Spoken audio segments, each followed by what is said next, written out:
racing just is started. We have La Huerta first to show quickness at the start, moving up on the outside. Henry Sugar Black Parade Honor Rose comes next, while Miss Manila is the early trailer by about 8 lengths of the leader. And going along for the first turn, we have La Huerta goes on by about 4 lengths.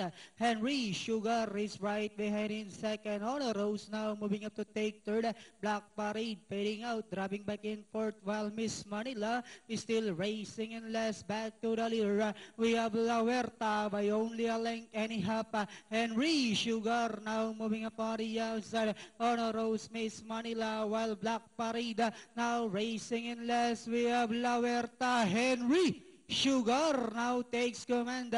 We have Henry Sugar moving up on the outside to take the lead. La Huerta dropping back in second. Honor Rose, Miss Manila, while Black Parade is still racing in less. And they are now entering the home stretch. We have Henry Sugar by about 2 lengths.